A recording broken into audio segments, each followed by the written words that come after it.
let's be honest. I'll learn Hebrew someday. It's still someday. Yalla, let's start now. The University of San Francisco's Hebrew SF Summer Ulpan program is a live, immersive Hebrew intensive. Just 3 weeks, 3 hours a day. You'll learn to read, write, and speak using conversation, music, film, guest speakers, and culture in a supportive, high-energy learning community. All levels are welcome, even if you're starting from scratch. Learn more at usfca.edu/HebrewSF.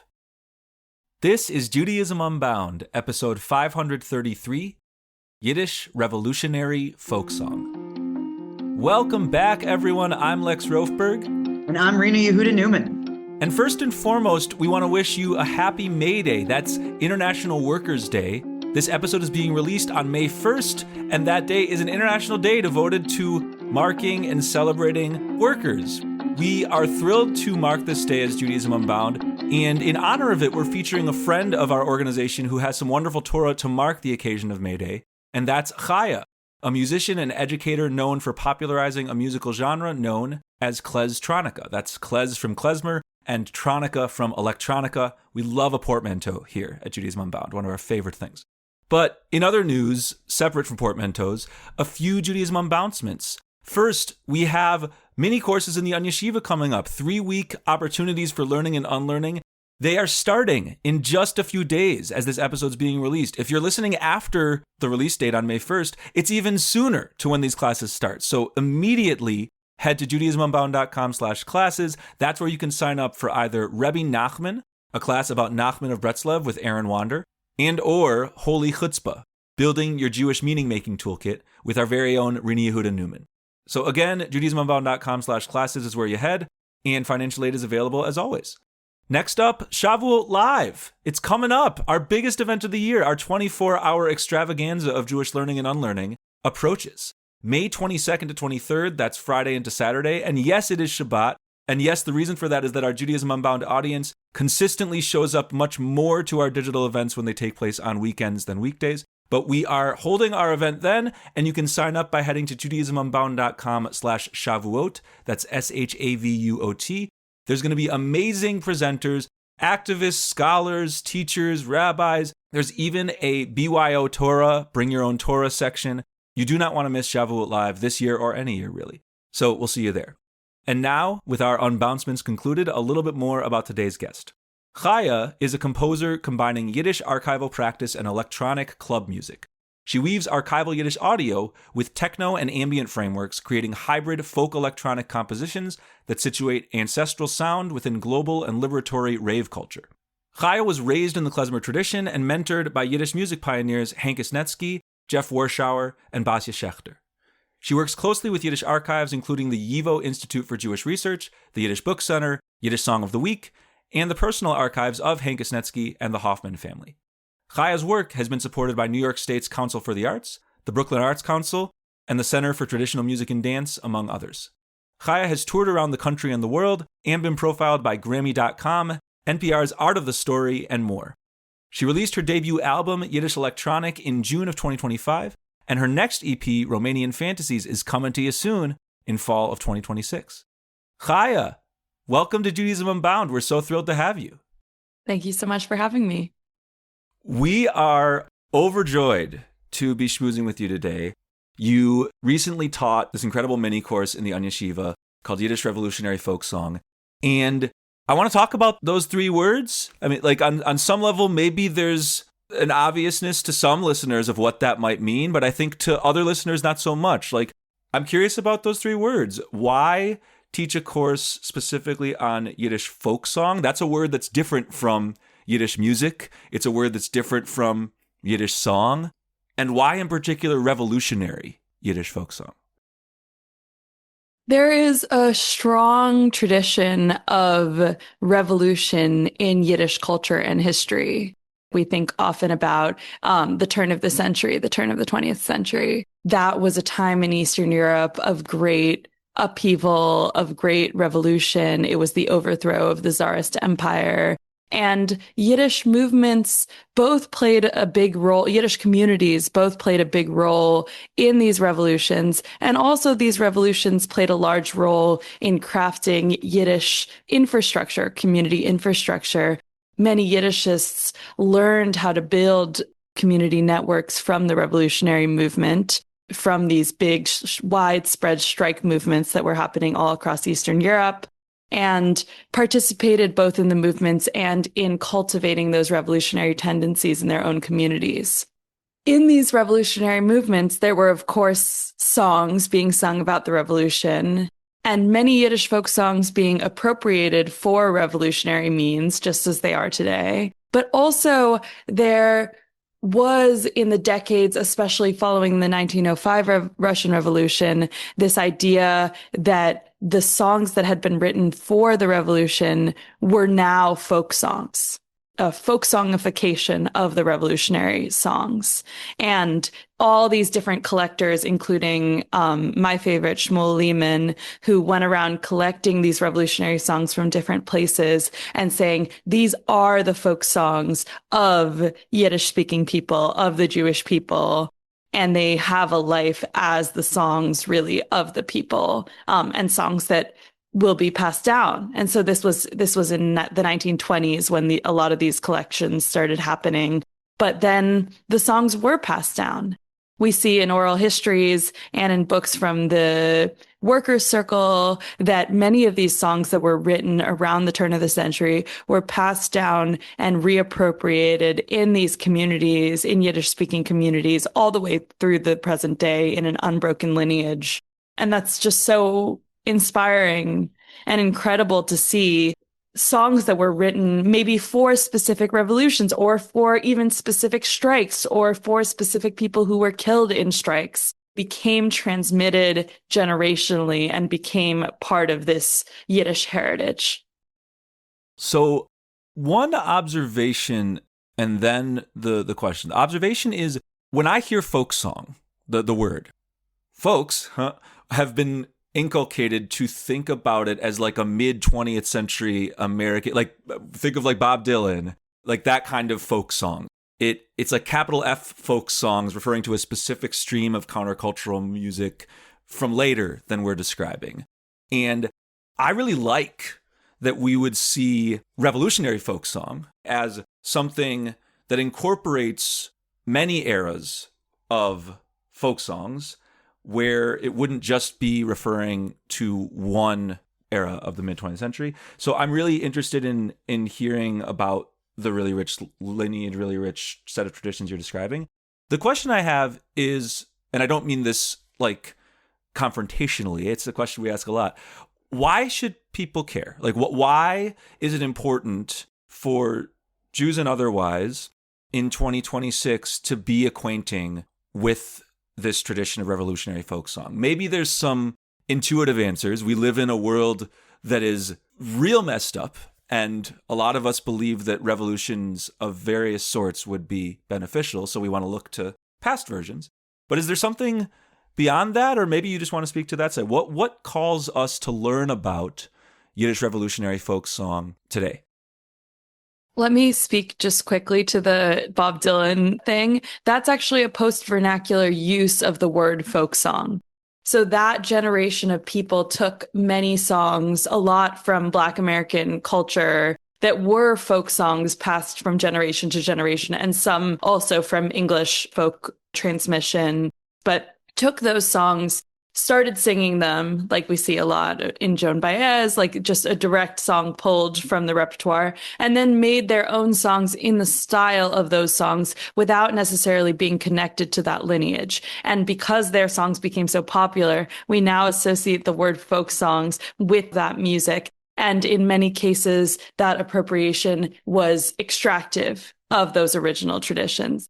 I think it's a shame that this name for music that was used by all these Yiddish writers, Volkslieder, it's a word that is very old. We now associate with this time period of people who were maybe not so respectful to the traditions. And it was cool that that generation used a lot of these folk songs to aid in revolutionary movements that they were part of, but that's not necessarily a model that I hope anyone would replicate. And in terms of why we should care about Yiddish folk song today, we are all rooted in the past.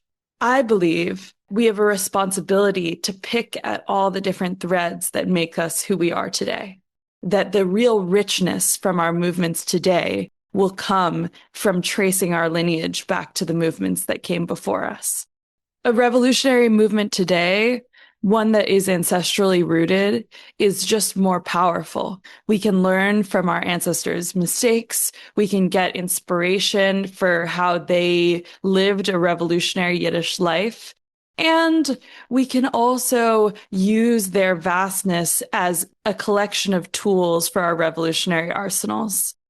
But I also think that there's been an organized effort to erase a lot of this revolutionary Yiddish history and to align Jewish life and culture with certain strains of politics, ethno-nationalist, imperialist politics. And as a result of this, Yiddish revolutionary traditions have gotten repressed or removed from the lineage of what it means to be Jewish. Partly because Yiddish is so tied to these revolutionary traditions and has such a strong history of being used for revolutionary purposes, this effort to repress these revolutionary traditions has also repressed Yiddish language and culture itself as a whole. And that is very dangerous. This is the language that represents so many people in our world, both present and past. And it's important that we uplift it and that we recognize that some of the reasons it's been repressed is because it, in a way, is tied to this strong history of revolution. And also a strong history as the language of the people, representing many, many different kinds of Jews, kinds of opinions, kinds of ways of Jewish life in Eastern Europe. And as a Jewish world today, we've grown very accustomed to the idea of Jewish unity being pushed on us, and the idea that we all have to speak one language and have one political ethos and have unwavering loyalty to Israel and live Jewish lives in these very specific ways is pushed on us. And Yiddish, for me, represents one part of the Jewish world that contains so many multitudes. And by engaging with it and studying it and really learning about all of its eccentricities, we can start to reincorporate those multitudes back into Jewish life. And also, Yiddish will allow us to reincorporate the most radical utopian envisionings for what this collective life could look like.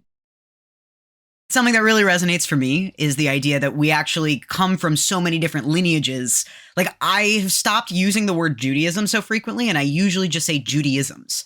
And even when you're talking about our ancestors, right, in Yiddish, like, it's real specific Ashkenazi lineage of thinking about this particular flavor of revolutionary history. I mean, and that's resonant for me as somebody who is, as far as I know, an Ashkenazi Jew all the way up.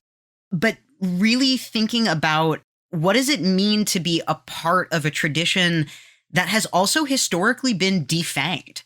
And defanged in a way that's actually about trying to reduce its radical potential, trying to remove the parts of it that might actually be used for revolution. And it feels like it goes back to one of the things that you just spoke about, the way that something goes from being a revolutionary song to being sort of maybe relegated as being quote unquote folk music. And it got me thinking about, there are actually a lot of other things that over the course of history, because of repressive elements and because of repressive political environments, go from having this revolutionary flavor to them. And in order for them to be part of a vernacular, especially in times of repression, they get flattened in terms of their meaning. I mean, I think about this with the Hasidic movement, which was at the time a radical revolution to resuscitate and revitalize a super impoverished Jewish population that was really threatening to the Jewish establishment at the time, because it totally threw into chaos and disarray the idea of what it meant to be a Jew. And I think about these radical stories that come from the Hasidic tradition that have now been relegated to folklore, and thinking about your folk music. What happens to a song when it goes from being revolutionary to folkloric? I really believe that often the most radical thing we can do is be traditional. Our history is so vast. And when there is an effort to create just one version of being a Jew or a Yiddish person, then all those other things get reduced. The things that are traditions, that are histories, get reduced. And it is our responsibility to go into those traditions and to find the most radical parts and to make them into our lives today. Because we can never dream up something more radical or more wild than something one of our ancestors dreamed up. There's always something in our history, because it is infinite and vast, that is infinitely wilder. And for me, it's about going into that past and finding all of those radical, wild things. And I felt that when these songs were categorized as folkslieder, what they were saying was not, this is no longer a revolutionary song. No, what they were saying was, this is now what it means to be Jewish. There's a song called Chava ist von der Arbeit gegangen, which is a very specific song. It's a woman named Chava. She goes to be part of a strike and she gets shot in the strike. It's unclear if she sort of knew she was going to be there. And then she becomes a martyr for the strike. And it's this song, it ends with the lines, if ever you are hit by a bullet, shot by an enemy, I will carry you in my hands and I will kiss your wounds. And it's this song of radical solidarity that happened in one town. Livsha Schechter Vidman, the Yiddish folk singer, says, this happened in a town that I know about, that I heard when I was 5 years old growing up. It was a town near my town. But that song then becomes sung by so many people through generations. The folk songification process means that we are all Chava.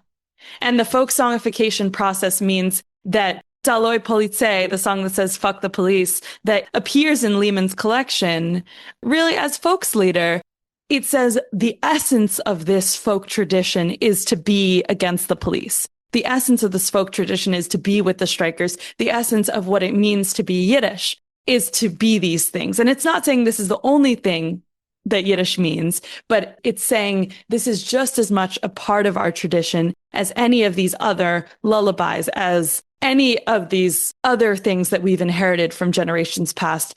And they become something bigger than ourselves. And they become something we can turn to in times of crisis. They become the spirit of how we live a Jewish life today. I'm 100% with you about how radical the most traditional things are. I mean, I'm myself a transsexual who wears a yarmulke and is Shomer Shabbos, right? Like these are, and there is no contradiction here. It's actually like these are the things that nourish my life and my ability to actualize my Torah. And I think everything that you said here about how crucial it is to go back to these things that were revolutionary in their moment and actually became woven into what we now consider to be the canon. It's absolutely crucial. And I feel like you've really articulated something beautiful here, which is that the folkification of something, actually, it's like a protective layer. That means that something that was radical and revolutionary is now officially into the tradition. It's something that can actually kind of happen within somebody's lifetime. And especially for things that are written in the vernacular, like Yiddish, there's this way that actually those songs are more accessible in their revolutionary potential. I really believe that most of the Jewish canon actually has these incredibly radical potentials. I think the thing that I often feel so sad about, and the grief that I have, that I was trying to point out here, is the way that repressive elements, and especially in times of conservatism, in times of state violence, that sometimes Jewish communal leaders and sometimes external political forces will do everything they can to try to misinterpret the radical potential and the revolutionary meanings that are inside of these songs, that are inside of our folktales. And so I think the question I have for you is, how do we protect the revolutionary potential of the music that you're teaching about right now, and also the music that you and your peers are creating? We do revolution with them. We have to follow in their footsteps. Baruch Shulman is this song that was originated around the turn of the century and became a song that was sung at workers' circle summer camps well into the 50s. and still appears in sort of many former editions of the Workers' Circle songbook. And it describes Baruch Shulman, who goes to kill the Tsarist police chief, and he does. And then he becomes the martyr. He becomes like this martyr. The song says, don't cry for him, but keep fighting, basically, in the revolutionary fight. We must fight against police. I mean, these songs, in many ways, they can't be defanged. They can't lose their revolutionary potential because they're so explicit. They're anti-police, they're anti-Zionist, they're explicit in their meanings, and they're explicit in their messages. They're not shy. There are some that are more poetic in this same canon, and we can interpret and reinterpret them, but these songs are explicit, and they give, in many ways, explicit instructions. And it is up to us to carry out their revolutionary potential. The only way to make them revolutionary is to enact revolution with them. These songs were clear. They were written in this time of struggle. We are in a time of struggle now. They were written in a time of war. We're in a time of war now. It is up to us to fight against the institutions that are causing just as much violence as they were back then. This culture making of sharing these songs and sitting with them and singing them together is only as powerful as the revolutions we enact with them.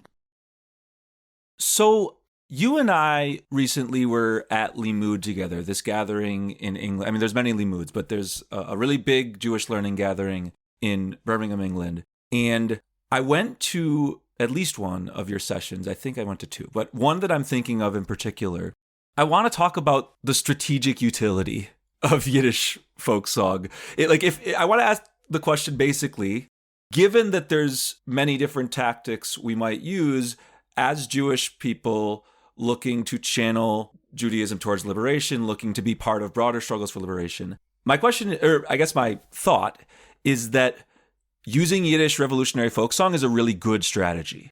Like, in addition to it being a rich, wonderful lineage and the music being full of bops and it being fun to gather in groups of people and sing them together, I think it works well. And I want to specifically flash to this moment in Limud where we were in a room, probably 50, 60 of us. This is not a gathering specifically of like the Jewish left. It's all across the map, literally. I mean, there's people from all around the world, but there's also a ton of different political persuasions, a ton of different denominational backgrounds. And a group of 50 or 60 people, without any problems, sang about the useless Zionists. Again, to our listeners, whatever your political stripes, that's interesting, right? Like this was a group of people who, by and large, would not say those words if they were in a song. They wouldn't like comfortably agree with the words. But in a context where it's communal singing and channeling a lineage, which, Rini Huda, I'm grateful you mentioned, like it's one Jewish lineage. There are many Jewish lineages. Not all of us trace to Yiddish music. But there were a bunch of people that were like, sure, yeah, I'll sing that. Because it seems like there's something that happens with music where we're not necessarily only processing the words on the page and the meaning, and yet they can soak into us and they can do radical work. They can shift the people doing the singing. And so I guess I'm curious about sort of the chemistry, like what is happening where people who would absolutely never talk about, those useless Zionists, are all of a sudden willing to sing a song gleefully where that is the refrain and just about every verse. Very, as you said, very explicitly. Like, what's happening there and why might that matter for those of us, again, not just on the Zionist front, but those of us thinking about forms of revolution our world needs in many respects? History, in many ways, is undeniable. These songs exist. There's no questioning. They've been documented extensively. They exist. They are part of our lineage. That is a fact. You can't argue with that fact. In Jewish tradition, we are so enamored by lineage. We so correctly recognize the power of history, of passing something down through generations. When we hear these songs, we recognize them as part of that, no matter how we feel about their meaning. It reanimates them. as something that is deserved of the same sanctity as anything that we choose to pass down.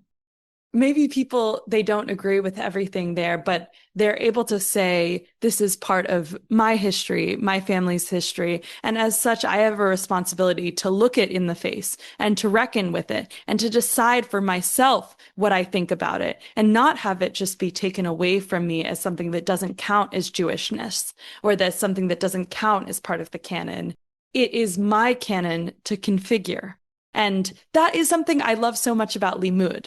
I've been going to Limud since I was a very small child in New York, and this was my first time at the Limud in the UK. But all throughout all of these Limuds, I've felt its strong pluralism, really true pluralism at any of these Limuds, where they could have in one room. I walked to that session from a session led by Christian Zionists. I have very mixed feelings about them even being allowed to speak at Limud, but it is a little bit to Limud's credit that I walked from a session led by Christian Zionists to my session. There were so many people at my session. Some of them walked out, a few of them, but most of them stayed. 60 people stayed. And it is to their credit that they were willing to face this part. And that's what we get from pluralism, is the presentation of many paths where we're allowed to choose our own paths. And I really believe that as a Jewish community, if we keep cultivating this multi-path methodology, that people will choose the paths of compassion. I think many people would disagree with this radically pluralistic model presented by Limud, but the radicalism that it allows for, I think, is really beautiful. And the ways that it can introduce so many people to each other, to new things. I mean, I held my first shtreimel, a ceremonial Hasidic hat worn by men at Limud, which is unheard of for most people. As a woman, especially, you wouldn't really hold someone's shtreimel that you didn't have a relationship with. I learned about Shovrim Shtika at Limud for the first time. Israeli soldiers, whistleblowers, Israeli whistleblower soldiers at Limud. I learned about Yiddish for the first time at Limud. That is what pluralism allows for. It's shaped me into the kind of Jewish path I've taken today. I think in Yiddish spaces, we could go a long way to learn from these more pluralistic spaces, and we could release some of our fears about holding all of these different kinds of visions of Jewish life at once. There's a lot of fear inside of the Yiddish world and also in the Jewish world at large of opening ourselves up to all these different kinds of traditions, just as there is and was fear of different kinds of Jewish mysticism traditions that I grew up with. My father is a teacher of Jewish mysticism, so I learned all the time about how these mystical traditions were repressed. We've gone a long way, at least in the non-Orthodox world, in embracing these traditions again and their potential to make us see Judaism in a new light. But we can also go a long way to embrace these political traditions, both inside and out of the Yiddish world. It's really interesting to hear about what you're noticing about Limud UK. And for many of our listeners out there, like, we are a digital first organization, and that means that our diasporic connections go far beyond just the USA and not just North America. But as somebody who leads a transatlantic life and, does part-time in the UK, one of the things that I have a lot of love for about— You do? I do. My partner lives here. And one of the things that I love the most about the British Jewish community is something that's one of my favorite topics and was actually one of the original ideas I brought to Judaism Unbound, which is this concept of pluralism of necessity. That actually, when there are not enough of you to cast anybody off the island, you have to be real thoughtful and real inclusive of all kinds of stuff that you don't like. And it ends up meaning that we build a certain kind of resiliency intellectually and spiritually to be able to be in community with people who we don't agree with. And I think one of the things that you're hitting on here is the fact that sometimes in America, there are actually too many Jews in a way that ends up meaning that we can't always be intellectually honest about the multiplicity of our tradition. One of the other things that I think you're hitting on is also about what does it mean when something really is in the tradition and we're faced up against the denial of it. One of my favorite little vorts, my favorite little pieces of Torah, is the idea of why do we have bread and wine on the Shabbos table? Well, it's because wine is best when it's old and bread is best when it's new. And so too, like everything in Jewish tradition is best when you have a bit of the old and you have a bit of the new. And I want to talk now about your work with kleztronika. First of all, I want to hear about your relationship to the word or term kleztronika. But I'm also curious about the way that your music is syncretic. Something being syncretic is a fusion of different traditions, usually spiritual traditions, into something that is both totally new, but also genuinely reflects its origins. And so I'm curious, like, do you consider your music to be syncretic? And from there, how do you keep that lineage distinct, honoring where it's come from, especially if you're fusing different lineages together? I struggle with newness. I almost rarely think that things are ever new. I see my music in many ways as a natural conclusion of a couple of different processes. First, it's a natural conclusion of the post-vernacular landscape of the Yiddish world today. Because Yiddish was so repressed by mainstream Jewish life, by Jewish educational spaces, by Jewish institutions, people were beaten up in the street for speaking Yiddish. Yiddish was very, very repressed in the mid-century after the founding of the State of Israel.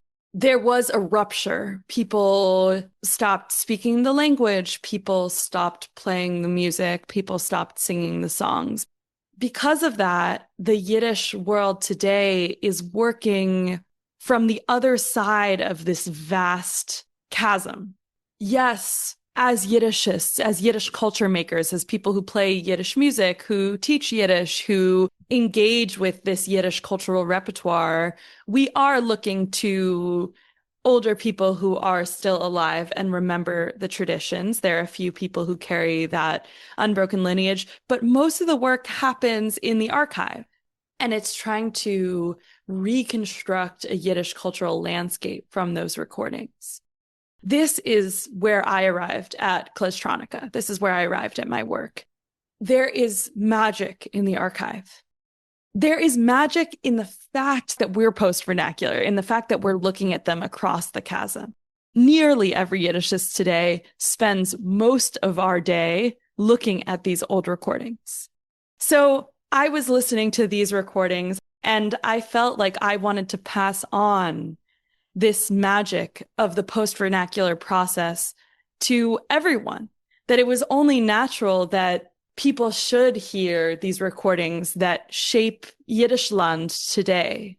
Post-vernacular Yiddishists have created a community around our work, a Yiddishland that is held together through a series of different music festivals and Yiddish conferences. We all are in on this secret, that we hold this magical tradition that no one else wants to or looks at or thinks that it is even existing. Like they don't know that these things exist. I didn't know growing up going to Jewish school that these things existed, but I want everyone to know. So that's the first part. But then there's the second component. I'm not the first person to have this idea of the magic of these old recordings. This idea is as old as recorded technology, almost as old as recorded technology itself. Making electronic music from pre-existing recordings arose in the 1920s, 1930s, but it didn't become part of popular culture until the 1950s when electronic producers in Jamaica, Lee Scratch Perry, and all these other people, part of these historic Jamaican sound systems, started using electronic technology to make new pieces from recordings of Black musicians that in many cases didn't get their commercial due because of the racist music industry. The voices of these recordings that didn't get their due would blare out to hundreds and hundreds of people as Lee Scratch Perry chopped them, put different delays on them, put them together in new ways, spoke over them to give them new interpretations and commentary, and made them into something new. that process of sampling and chopping up and taking these Black recordings from the past to give them their due or to give them political meaning for the present day, that is tied to the very essence of what electronic music is. It made it clear to me that the most grounded, the most rooted, the most respectful way to make electronic music is to follow in this lineage. And also that electronic music is a tool for ancestral reckoning. To me, it was important to take that tradition as a tool to apply to post-vernacular archival Yiddish practice. I see it as the natural conclusion of both of these highly traditional processes that incorporate, as every tradition, it has innovation at every stage and reapplication and re-amalgamation. But I truly see my music not as something necessarily new, but as one more step in the iterative process of tradition making. Yeah, I love that closing piece. Both that there's always reamalgamation. That's a fun word, reamalgamation, and innovation. And that doesn't make something necessarily new. That's what I want to dwell in. I love the new, and I think organizationally, Judaism Unbound often lives in realms of the new and uses metaphors of the new, not exclusively. But I think it's a good moment to check in on what it means for something to be new, because I think the resistance you're articulating to things always being new is that the idea that many people push, I think it's often like a capitalist push, is that things are new in the sense that they're unprecedented. There is no precedent. There is no antecedent. They are original. They are ex nihilo. They have come from the wizard mind of some current person without any influence from the past. They're just a genius. I think that's a lot of what like tech plays with, and it's ludicrous. And I want to basically ask you what it means for things to be new. And as a precursor, I will say part of my love for the new is that I have little mnemonics that I try to I think every Jewish leader ideally would have a way of distilling what Judaism is or what's powerful about Judaism in one sentence, one word, one syllable. And my one syllable is new. But I mean new in 3 languages. Yiddish will go first. When you say new to somebody in a Yiddish context, it's like a challenge argumentative word. It's like new, like are you listening? New. There's a lot of different ways that the word new in Yiddish can be used, but it's kind of a push word, a nudge word. I guess nudge starts with nu. But new in the sense that people always talk about, oh, Judaism's built on argument and pushback and challenge and questioning. That's one new. Then there's new as a Hebrew suffix. New at the end of a word in Hebrew makes it we. It makes it our. It makes it plural. It takes it from being individual to being collective. So that's the Hebrew new. And then the third is the English new. It is that I actually do stand behind the search for that which, while not being unprecedented, still comes with forms of thinking that are not those we've most received. It feels like a good moment to check in about what it means for something to be new. Like on some level, there are elements of Kleztronica that are new. And maybe you're being modest, but like you've helped to popularize a kind of fusion of musical genres that others did not execute, even if it was a natural conclusion, like you said, a natural evolution of different lineages. You planted a seed, and seeds are on some level new and grow, even though that seed couldn't have existed without its plant ancestors. I don't know enough about plants. Talk to us about why you're resistant to calling things new, but also, to the extent you can comfortably, why there's something to speak for it too. It's interesting. I'm positioned right now, along with my peers in the Yiddish world in my generation, as the second generation of the klezmer revival. Klezmer, the dance music of Jews of Eastern Europe. There was a whole effort led by many of my mentors to revive the music, to learn it, to make sure it didn't go away. And those are the mentors of my generation. And so we're the second generation of this revival. I think we have a unique opportunity. And I will also just digress and say that I'm not the first person to sample Yiddish music and electronic music context. Josh Dolgan is a friend and mentor, and he, for the last 30 years, has been taking archival samples and putting them into hip hop with the whole radical lineage of sampling in hip hop, but also recording living carriers of the tradition and using it as sort of a ethnographic process. And I really, in many ways, follow just from his work. So I'm presented with this place for myself as a carrier of tradition that is already articulated. And that makes what I'm doing new. We are the first generation that is presented with this articulated image of post-vernacularity. And therefore, we can now decide what to do with it.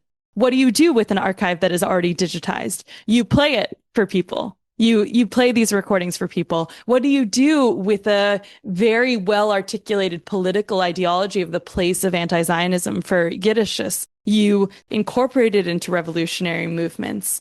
Do I feel that the things that I've just said are the most at the heart? No.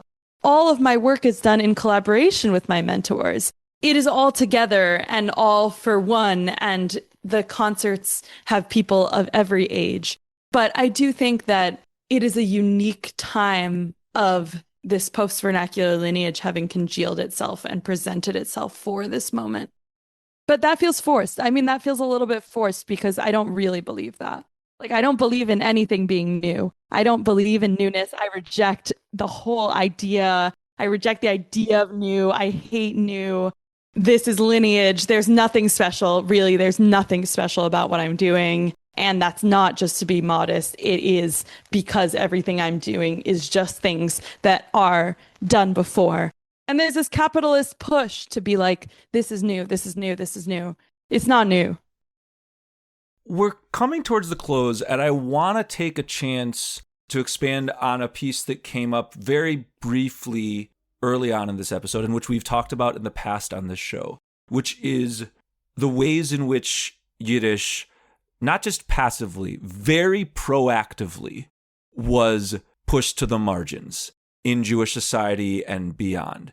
That for many of us, including us talking to each other in this room, our own grandparents or great-grandparents, Yiddish might have been their first language, and now we have not inherited any or almost any connection to it other than the occasional joke words that are seen as cute and kitschy. There's all these books of Yiddish insults, all of that stuff, which is a real tragedy.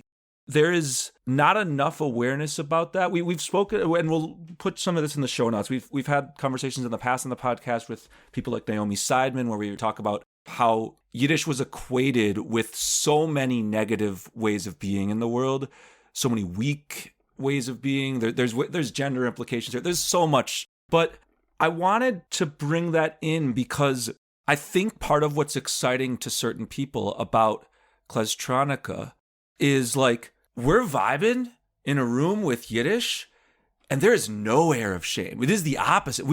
There's fun dancing. We're having a great time with each other. And it's so fun that I think a lot of the time it's not only Jews there. It's not only Jews with familial connections to Yiddish. It is much more than that. And given the way that the 20th century went, and given the ways in which forcibly Yiddish was taken from people or was pressured out of people, it was a thing about them that they were made to feel beyond just embarrassed of, but deeply ashamed of by our societies. That's a tikkun. That's a real reparative act. Giving this, forgetting which language it is, any language being made to die or be taken away from a lot of its speakers, to me, is a huge loss. Every language in the world has its own verbiage, its own structures, its own ways of communicating that are part of the universe's Torah. I don't have a better word for it. Part of the universe's wisdom. And so I guess as a close, I'd love to hear from you a little bit about that tragedy and the ways in which Kleztronica, among all the other forms of Yiddish revival right now, are helping to serve a kind of repair role, creating a world where Yiddish is not equated with shame. Yeah. I mean, there was such a concerted effort to get rid of Yiddish, to erase it from the schools, to erase it from Jewish life, to think of it as the language of Jews as a marginalized group. And now we will leave that behind and embrace white and Western enlightenment. But I think with that comes certain things that we rejected that should not have been rejected. Rejecting Yiddish made us less of a minority group. It made us more similar to other white people in the Western world.